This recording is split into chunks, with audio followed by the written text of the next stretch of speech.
Well, thank you very much for inviting me here to speak today. It's an absolute honour. What I'm going to talk about today is the impact of the pandemic, really the impact of working at home and the rapid advancement of technology, both before and particularly during the pandemic and after the pandemic, and how these factors have led to a new world of work. I'm broadly going to talk in three main areas, really looking at the new era of post-pandemic work and the impact of technology, the consequences for employees and organisations, and then I'm going to look at how we need to readdress leadership based on the new realities of work. Clearly, one of the factors that enabled us all to work at home during the pandemic was the evolution of technology. If you look at the lovely picture of the traditional telephone, which I found out my 12-year-old had no idea how to use the other day, technology used to be physically bound to the office, with the telephone attached to the wall near a desk and the computer too heavy to move from the desk, but also you were unable, if you had any internet, to remove it from the infrastructure, or the digital or the internet infrastructure of the organization.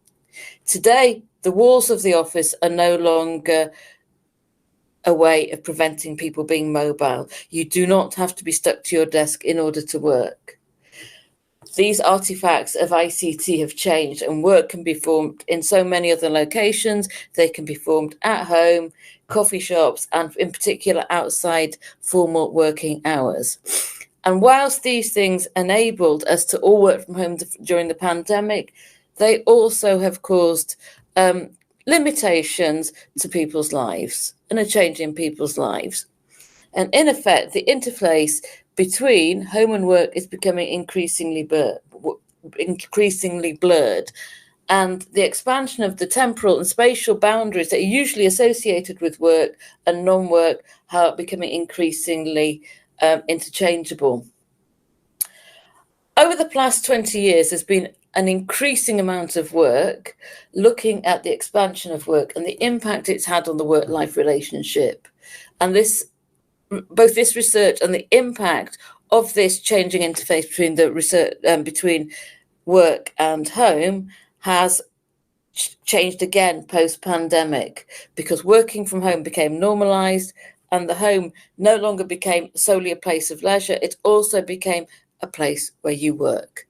So the place that people retreated to relax has actually then changed to a place of work for many of us that had the increased opportunity to work from home. And this had the impact of every area of people's leisure time becoming an opportunity to work, or part of the working domain, part of the temporal scope of work. So I'm very pleased to see that you're all filling in my poll to looking at the extent to which people check their email whilst they're on holiday. I am possibly up there with the at least once a day, and it really is at least once a day, possibly because I'm terrified of the amount of work that will be left for me and the number of emails I'm going to have to contemplate when I get back to the office. So it's really, really interesting to see these responses. And certainly the one thing I'm taking from this is that there's only a quarter of people that never check their email or messages when they're on leave. And that is possibly not very healthy. So it's not that dissimilar to the standard data that's been collected on this. So the standard data, what does it show? It shows that 68% of people are likely to be in touch with their office at least once a week during vacation, 24% on a daily basis, and there's approximately 50% expect to be doing some office work during the vacation. Time is not just a resource, but it also possesses social meaning. And it's precisely the meaning of time that's affected when people start to work at home in the evening and weekends, and as we've seen here, when people are on vacation. We no longer have that segmenter between work and non-work time. And this is really no longer a good place for people to be, both psychologically and in terms of the management of their physical and psychological well-being, because having that segmented between work and non-work is really, really important. And as we'll find out later on, not having that division or that segmented between work and non-work doesn't actually improve productivity.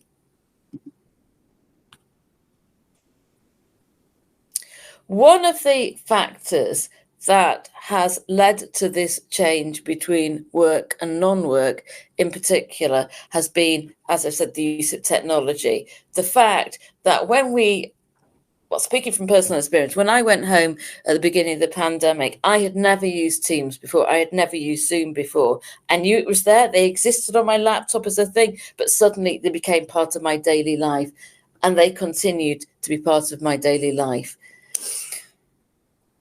During the pandemic, I was involved in a large research project which was funded by the government, which has continued post-pandemic, looking at the experiences of working from home for white-collar employees, all different levels of white-collar employees. We interviewed 80 people across the pandemic, several times across the pandemic and after the pandemic, and we've taken repeated interviews with people looking at how this change of work has impacted on them. This is a question from a survey that we undertook about a year ago, so significantly after the pandemic had ended, to look at the extent to which people were still using collaborative technology such as Teams and Slack and Zoom. So the question we asked were, the extent to which collaborative and video conferencing software has led to an increase in workload, similarly the extent to which it has led to engagement with work even during annual leave. And what we have found, again, is very similar to the responses that we got in terms of holidays, is that the specific use of this collaborative technology, collaborative software, has led to an increase in workload. And I'll touch back a bit on that a bit later on, but it's also, again, one of the other factors that led to engagement with work even during annual leave, because it's there, it's available. We are also wedded to our laptop, even if it's just for watching a film in the evening, that in fact we use this technology, continually use this technology, and then check work emails and check work messages. And it's becoming increasingly unhealthy. And as you can see from this and from other data we collected, it's often this technology that has had the biggest impact on people's lives and the biggest impact on the expansion of work. And really what we have found is an increase in the pace of work. Now, I've conceptualized the increase in the pace of work as a combination of factors, which I'll explain what these factors mean in a minute, a combination of work extensification plus work intensification. Right, so what do these actually mean? Well, work extensification is where work activities seep into non-work time, often occurs at home or in other forms of leisure time. Work extensification is the expansion of time and space that work can occur. And certainly with portable laptops, with collaborative software on the laptops, it's so easy, and even on your mobile phone, it's so easy to work anywhere at any time. And it means that extensification means we work in more places, we work in more segments of the day, and that, as I said before, our house is no longer just a place of leisure. Unlike when we had fixed internet and we could only work in one room or work in our office, we can work absolutely anywhere in our house. As I said, we can work in coffee shops, we can work anywhere. And as you know, people do. The other aspect of this increase in the pace of work is work intensification. And this is forcing more work into the actual hours allocated or formal hours allocated to work. And this means that you're actually doing more work in the time that is made available to work. In the 1980s, we all moved towards a culture of working at people's own discretion. And the most important factor was how hard they worked.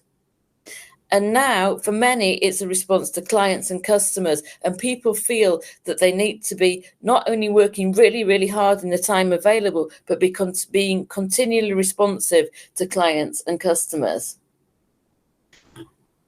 And often organizations intensify work by harnessing this technology to extract more effort from staff.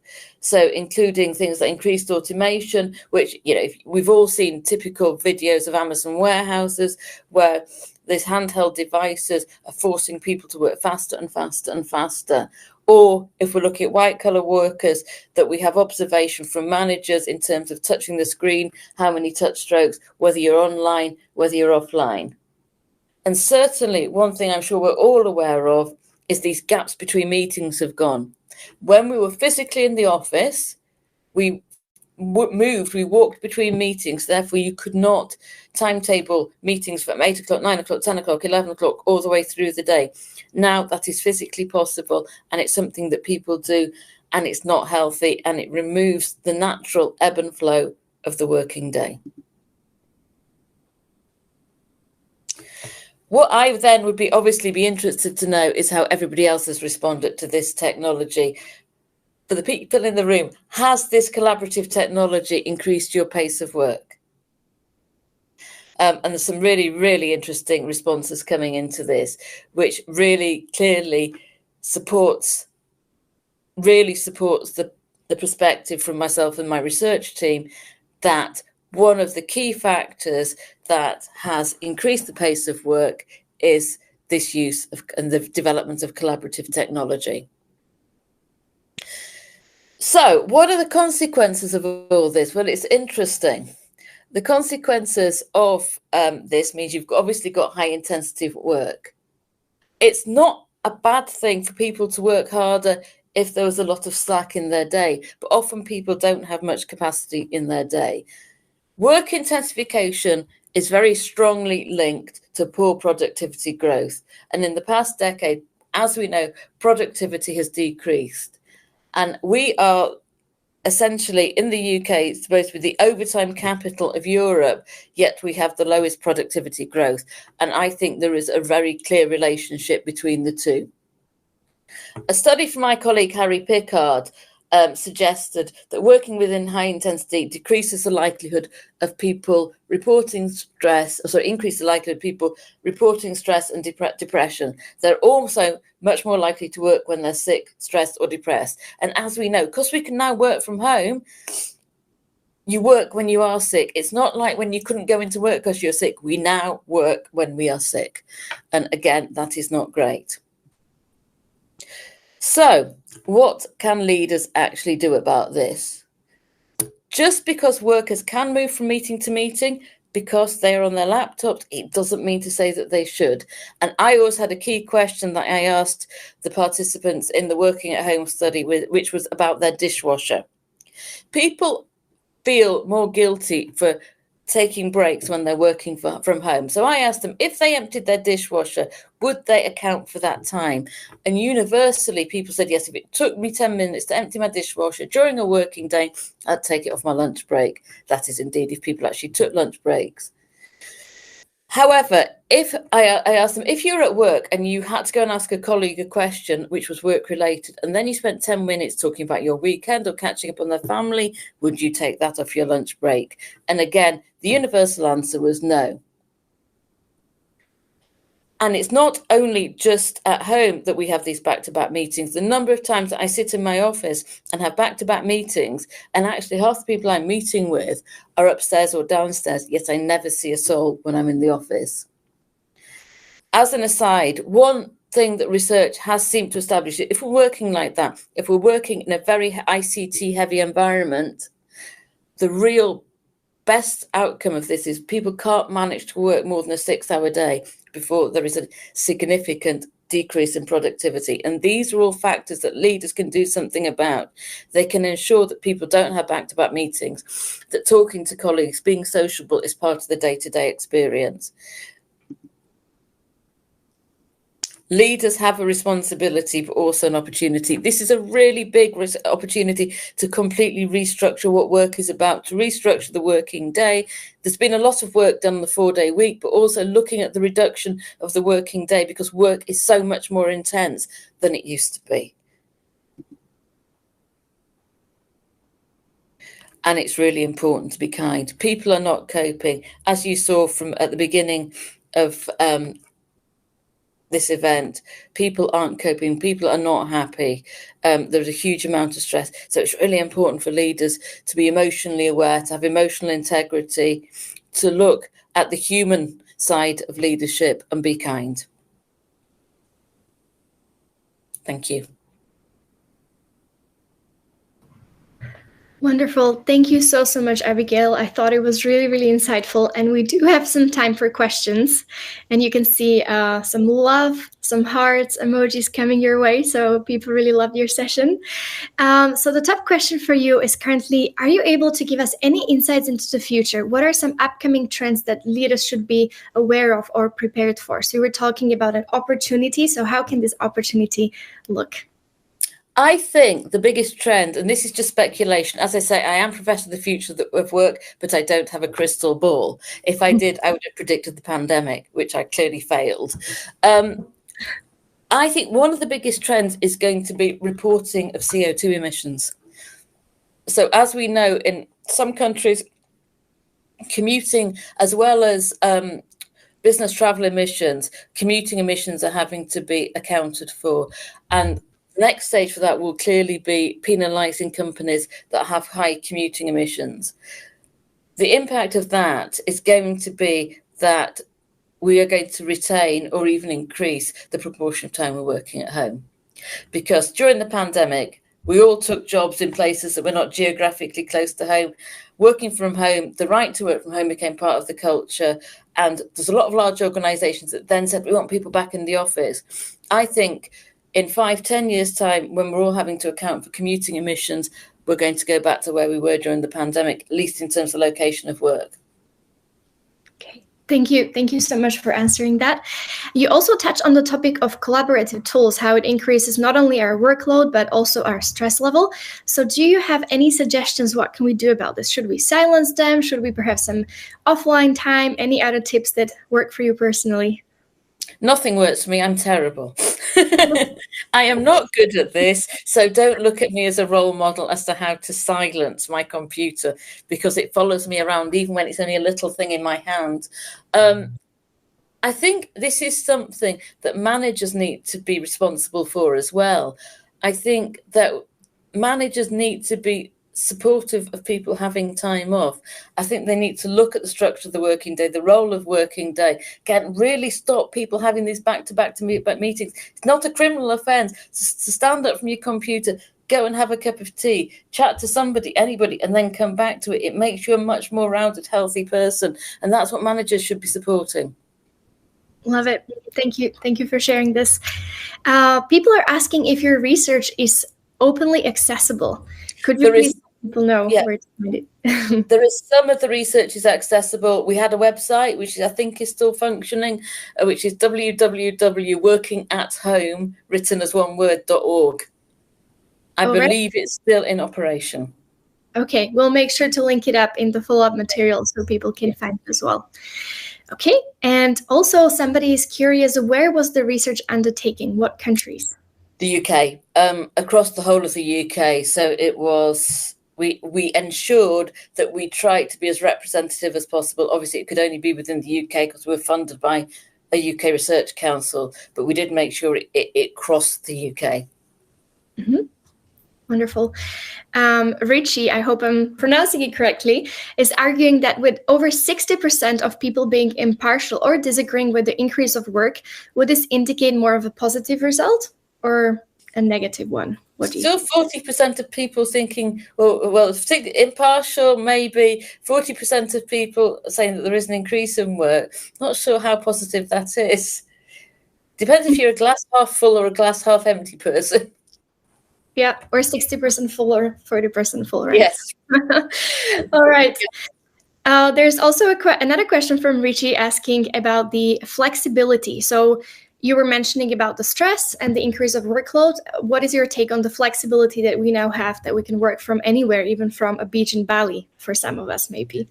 Yes, that would be lovely. I think this is a really, really hard one, because undoubtedly flexibility has incredible benefits.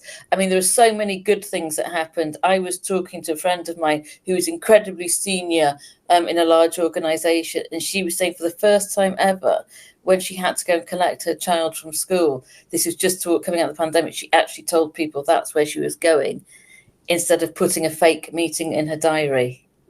So it's been really, really cool. Her stuff has happened that people now acknowledge that people have lives outside work because they had seen them on the screen.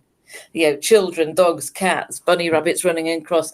We've all seen it. So that has been brilliant. And that has allowed people to not only generate flexibility, but accepting of other forms of their lives. So it's really, really hard to balance creating a boundary, but also the huge benefits of flexibility.